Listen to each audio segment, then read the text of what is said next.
Good morning, everyone. It's Thursday, May 21st. I'm Stephanie Haney here with your 3 News Now early update with our top headlines from WKYC.com and our WKYC app. Lots of things going on today, so we'll get up to speed with everything that's happening.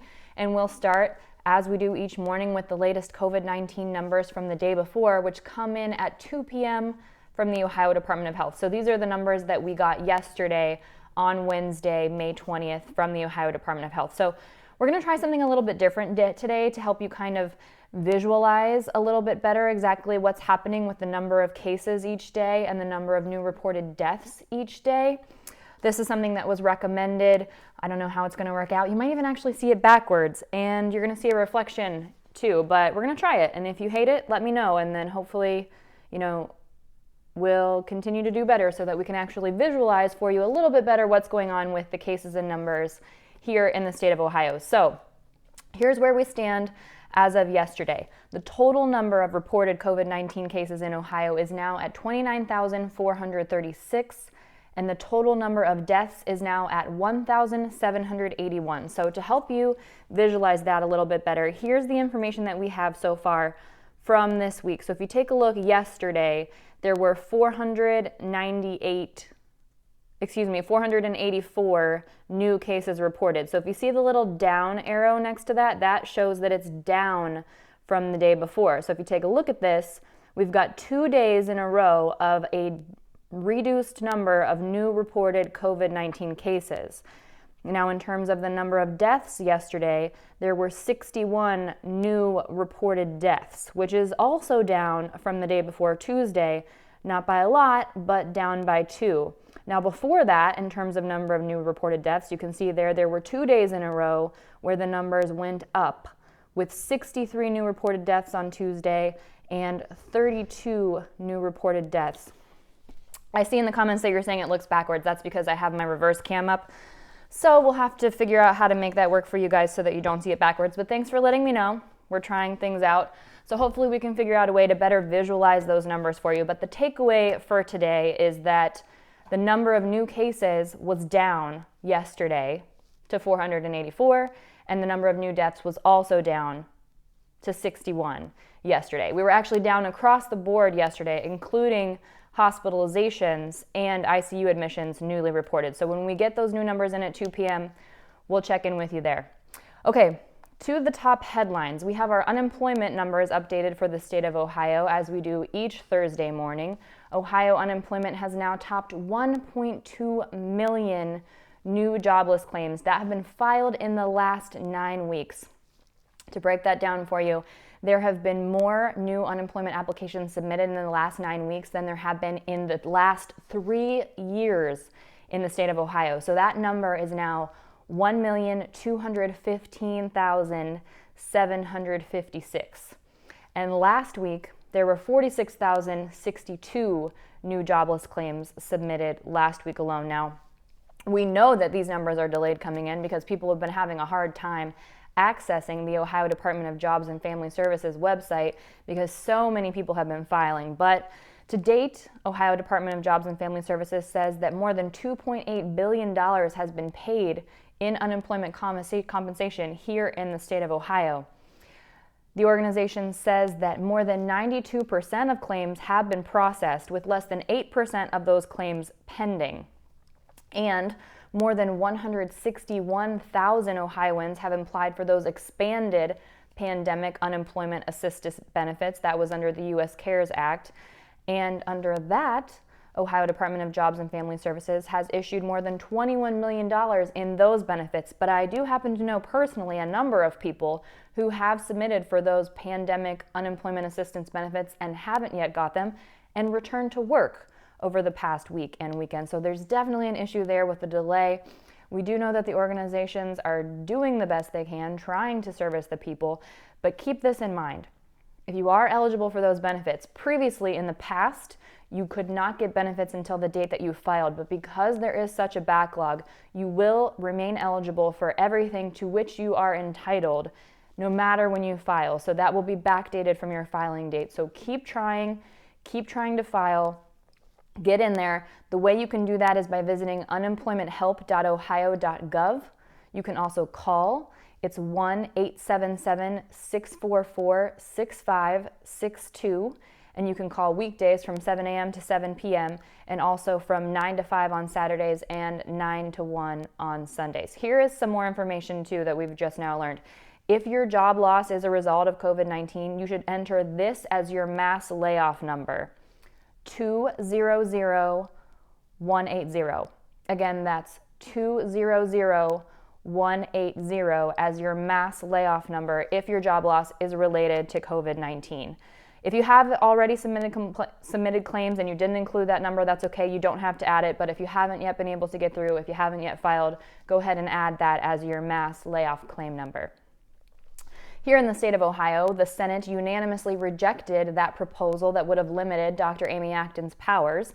It would have allowed a bipartisan committee to reassess our Ohio Department of Health Director's orders after 14 days and decide if it was necessary to extend an order beyond that point. If you remember, it did pass the Ohio House of Representatives largely along party lines, but it was unanimously rejected by the Senate. Governor Mike DeWine had said that if it did pass, he would veto the bill, and he said, any bill or any attempt that gets in the way of our ability to protect the people of Ohio is a bill that I will be forced to veto to protect the people of Ohio. Under this bill, if it ever became law, it would be nothing but chaos. I don't quite understand it. That's what DeWine said about that bill. Now, as the stay-at-home order and the Stay Safe Ohio order has been changed to an urgent health advisory, the point, at least at this moment, is a little bit moot because we are not existing under, the same orders that we were existing, that were expanding for a long period of time, and people are no longer being ordered to stay at home. But it is possible that these things could change as we are in a very fluid situation. So if that had been passed, it could have, been an issue for future orders for Dr. Amy Acton in the future. Today is a big day for Northeast Ohioans. In-room dining is allowed to reopen officially as of today. Some places that are taking advantage of that are the Red Steakhouse in Beechwood, where they said they won't have any open congregation areas, and if you have drink or food, you actually have to be in a seat. This is something that people are paying a lot of attention to after patios opened last weekend and people were in congregation areas. They weren't seated. There were lots of situations where patios were overcrowded. Police had to disperse crowds, particularly that happened here in the greater Cleveland area at Lindy's Lake House in the Flats. The police definitely had to disperse a crowd there that had become not quite physically distant enough.